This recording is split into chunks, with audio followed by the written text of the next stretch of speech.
good afternoon mga kadogo. Isang magandang araw po sa atin lahat. And Happy New Year po meron po akong isang kaibigan na kausap ko kagabi, video call. Si Ma'am Melanie Sacrates ng Lipa City, Batangas. Meron po siyang 4 na aso, 2 aspin, isang beagle, and isang female na Siberian Husky, pure Siberian Husky po. Sinadya po sa akin lahat ng picture, and napakaganda po ng quality ng dam ni Ma'am Melanie. Okay? 3 weeks old daw po yung mga papi niya dahil nanganak daw po yung kanyang dam. Hindi po siya breeder, pero nung tinanong ko po kung sino po nag-stud, pure husky din po. So napakaganda po ng mga anak, nakita ko po. 3 weeks old, halos kasabayan ng isang papi ko mga kadogo, no?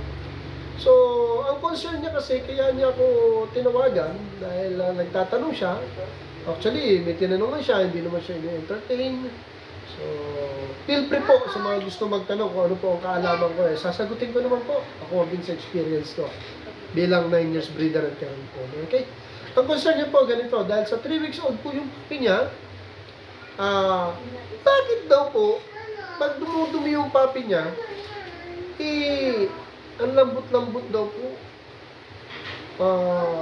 As in malambot, parang watery nga raw po siya. Pero pinapicture ako para sigurado po, no? Remember po, 3 weeks old po yun. Kaya, nag-interest din ako. So, pinicturean niya. Nung nakita ko po yung picture, nakahinga ako ng maluwag para po kay Ma'am Melanie. Dahil po, mga kadogo sa kaalaman ng lahat, ano? Ang mga newborn puppy po, wag po tayong mag-expect na doon na po yung pupo niya. Kasi po, remember, newborn po yan. Puro gatas lang po ng nanay ang laman ng puppy, yung tummy niya. So, hindi tayo dapat mag-expect talaga ng matigas na. Okay?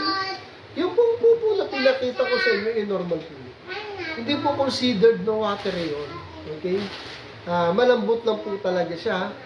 Dahil normal lang po sa papi may kalambutan po ang pupo. At hindi rin po maganda sa papi. Sobrang tigas na halos wala namang tubig, ano? Pero napakabihira nung ganun. Wala ako na-encounter po 9 years walang pumupupong papi ko ng mga newborn na talaga sobrang tigas na halos nadudurog na sa tuyo na hindi sa watery. So, Ma'am Melanie, okay? Rest your mind po. Normal na normal po ang ganyang klaseng pupo ng papi, especially ng newborn. Okay? Medyo mag-iiba na yan pag kumain na po sila. Yan, huwag tayo mag-expect ng ganyang pupo.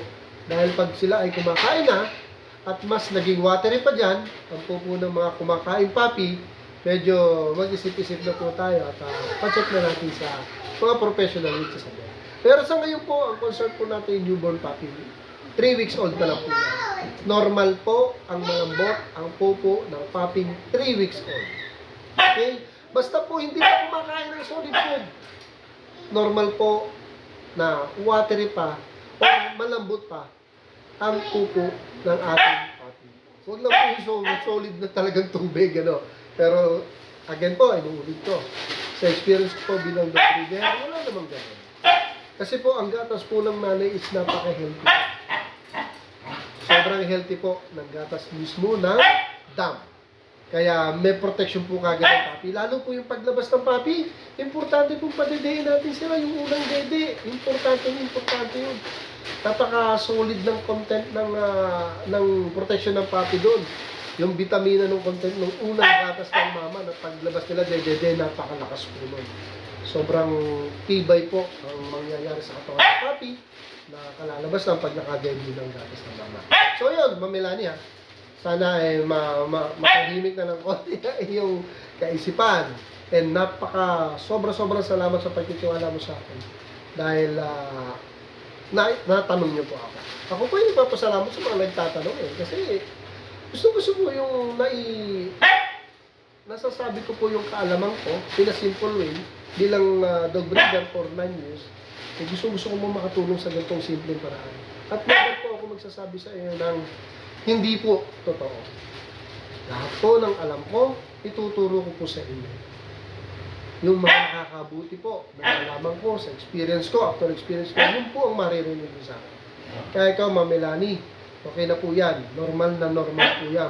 For a 3-week-old puppy. Okay? Ganun lang po talaga ang po. Okay na, Ma'am, ha?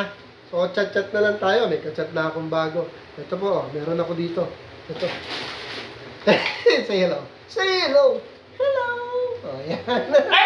Ang takaw. Sige na, doon ka na. Right. Dito muna mga kadogo at asikasuhin mo na. Nangungulit na naman itong aking isang makulit na apo. Masyadong kalolo mga kadogo. Dito po muna mga kadogo, ha?